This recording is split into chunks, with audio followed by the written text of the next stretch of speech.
आज बनवूया नागपंचमीच्या नैवेद्यासाठी पारंपरिक पद्धतीने बनवलेले कानुळे आणि त्याच्यासोबत अगदी पारंपरिक पद्धतीने बनवलेली तांदळाची खीर.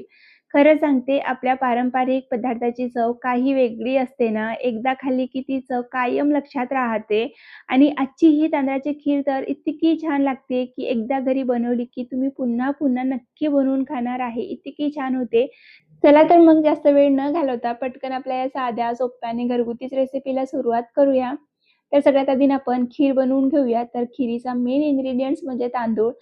ज्यावेळेला आपण खीर बनवतो ना, त्यावेळेला शक्यतो वासेचा तांदूळ घ्यायचा. ज्या तांदळाला सुगंध असते ना, तो तांदूळ वापरायचा. त्याच्याने खीर खूप सुंदर, अप्रतिम म्हणून तयार होते.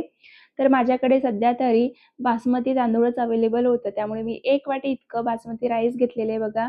सगळ्यात आधी आपल्याला भांड्यामध्ये ॲड करायचा तांदूळ. त्यानंतर 1 ते 2 पाण्याने स्वच्छ हाताने चोळून धुवून घ्यायचे तांदूळ. तांदूळ धुवून घेतलेला आहे. आता गॅसवर कढई ठेवायची आहे. त्याच्यामध्ये आपल्याला 2 चमचा किंवा 2 टेबलस्पून इतकं तूप ॲड करायचं. थोडंसं तूप इथे जास्त ॲड करायचं बघा. इथे मी 2 टेबलस्पून इतकं जवळपास तूप ॲड केलेलं आहे. तूप आधी छान गरम होऊ द्यायचं. त्यानंतर त्याच्यामध्ये आपण धुवून ठेवलेलं तांदूळ ॲड करायचं आहे. जवळपास 5-6 मिनिटापर्यंत कमी गॅसवर आपल्याला हा तांदूळ छान भाजून घ्यायचा. जोपर्यंत तांदळातलं पूर्णपणे पाणी ड्राय होत नाही ना, तोपर्यंत तांदूळ आपल्याला छान भाजून घ्यायचे. तुम्ही इथे बघू शकता तांदळातलं पूर्ण पाणी ड्राय झालेले, तूप रिलीज झालेले. या स्टेजवर आपल्याला याच्यामध्ये अर्धा लिटर दूध ॲड करायचं. इथे मी पूर्ण 2 लिटर दुधाचा वापर करणार आहे. 1 लिटर दूध मी भात शिजवण्यासाठी वापरणार आहे आणि 1 लिटर दुधाची खीर बनवणार आहे. तर तुम्ही इथे बघू शकता तांदूळ छान भाजून घेतल्या तुपामध्ये. त्यानंतर त्याच्यामध्ये अर्धा लिटर दूध ॲड करून घेतलेलं आहे. आता जोपर्यंत भात पूर्णपणे सॉफ्ट होत नाही, तोपर्यंत आपल्याला दुधामध्येच भात शिजवून घ्यायचे. तुम्ही इथे बघू शकता छान भात शिजलेला आहे, एकदम सॉफ्ट झालेला आहे भात. आता ना आपल्याला पोटॅटो मॅशरने भात पूर्ण मॅश करून घ्यायचं. जेवढं खीर आपण छान घोटून बनवतो ना, तेवढीच खिरीला छान असं क्रीमीनेस येते. एकदम असं मलाईदार टेक्स्चर येते. त्याच्यासाठी ना शक्यतो कधीच आपल्याला मिक्सरमधून तांदूळ काढून खीर बनवायची नाही. अशाच पद्धतीने छान घोटून दुधामध्ये शिजवूनच आपल्याला एकदम पारंपरिक पद्धतीने खीर बनवायची आहे. तर बघा इथे मी छान भाताला घोटून घेतलं. त्यानंतर उरलेलं जे अर्धा लिटर दूध होतं ना पातेल्यामध्ये, ते पूर्ण दूध मी खीरमध्ये ॲड करून घेतलेले आहे. आणि तुम्ही इथे बघू शकता खीरमध्ये भरपूर तुम्हाला अजून भात दिसत असेल. ते भात आपल्याला परत शिजवून घ्यायचं. हे जे आपण अर्धा लिटर दूध इथे ॲड करून घेतलेलं आहे ना, आता जोपर्यंत पूर्णपणे थिक होत नाही आणि परत उरलेलं भात जे आहे ना याच्यामध्ये ते पूर्णपणे सॉफ्ट होत नाही, तोपर्यंत खीर परत छान आपल्याला कंटिन्युअसली घोटून शिजवायची आहे. तर बघा इथे परत मी छान घोटून ही खीर शिजवून घेतलेली आहे आणि आता भात पूर्णपणे शिजलेलं आहे. आता या स्टेजवर याच्यामध्ये परत जे 1 लिटर इतकं दूध मी गरम करून घेतलेलं आहे.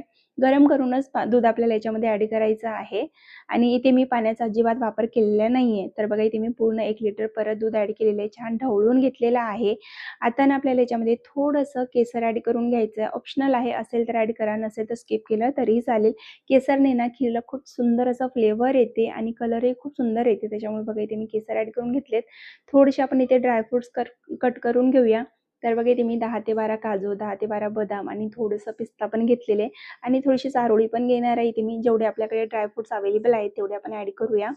सोबतच आपण खीर पण शिजवून घेणार आहे. सोबत आपण सगळे कामं केलं की आपले कामं पटकन होतात. तर बघा इथे मी सोबत ड्रायफ्रुट्स कट करताच खीर पण छान घोटून शिजवून घेतलेली आहे. म्हणजे थोडंसं घोटत राहिलं की टेक्स्चर छान येतो खिरीचं. बघा इथे खीर बऱ्यापैकी आपली शिजत आलेली आहे. शेवटी परत मी याच्यामध्ये ना जे आपलं पोटॅटो मॅशर आहे त्याच्याने परत फिरवून घेणार आहे. म्हणजे जे थोडंसं भात राहिलेलं आहे ना याच्यामध्ये ते पण पूर्णपणे मॅश होईल आणि एकदम क्रीमी अशी आपली खीर बनवून तयार होईल. जर तुम्हाला इथे 2 लिटर दुधाचा वापर करायचा नसेल तर तुम्ही आधी भात छान पाण्यामध्ये शिजवून घ्या आणि त्यानंतर त्याच्यामध्ये 1 लिटर इतकं दूध ॲड करा किंवा जेवढं तुम्हाला दूध ॲड करायचं तेवढं ॲड करा. तर बघा इथे आपली खीर खूप छान शिजून तयार झालेली आहे. आता या स्टेजवर याच्यामध्ये आपल्याला 1.5 वाटी इतकी साखर ॲड करायची आहे. ज्या वाटीने तांदूळ मोजून घेतले ना त्या वाटीने इथे मी 1.5 वाटी इतकी साखर ॲड केलेली आहे. त्यानंतर छान घोटून घेतलं. परत त्याच्यामध्ये 4 ते 5 हिरवी इलायची, छान फ्रेश हिरवी इलायची वाटून घेतली, त्याची पावडर ॲड केलेली आहे. परत छान घोटून घेतलेलं आहे आणि इथे आपली खीर परफेक्ट बनवून तयार झालेली आहे. कन्सिस्टन्सी पण परफेक्ट आहे. आता आपण ड्रायफ्रुट्स भाजून घेऊया तुपामध्ये. तर इथे मी एक पॅन घेतलेले, त्याच्यामध्ये बघा काजू, बदाम, पिस्ता बारीक कट करून घेतलेले. ते आपल्याला छान तुपामध्ये भाजून घ्यायचे, म्हणजे छान क्रंची फ्लेवर येते खिरीला. तर 2-3 मिनिटासाठी आपल्याला हे छान भाजून घ्यायचं. त्याच्यामध्येच आपल्याला थोडीशी टेबलस्पून इतकी चारोळी पण ॲड करायची, 1 चमचा 2 चमचा इतकी आणि ती पण आपल्याला तुपामध्ये छान भाजून घ्यायची आहे. आणि इथे आपले ड्रायफ्रुट्स पण भाजून तयार झालेत. खूप जास्त वेळ भाजायचं नाही. थोडंसं कलर चेंज होईपर्यंत भाजून घ्यायचं. भाजून झाल्याबरोबर लगेच आपल्याला खीरमध्ये ड्रायफ्रुट्स ॲड करून घ्यायचे आहेत आणि पटकन आपल्याला हे सगळं छान मिक्स करून घ्यायचे. मिक्स केल्यानंतर परत 2-3 मिनिटासाठी खीर छान शिजवून घ्यायची. त्यानंतर आपल्याला गॅस बंद करून घ्यायचा आहे आणि तुम्ही इथे खिरीचं टेक्स्चर बघू शकता.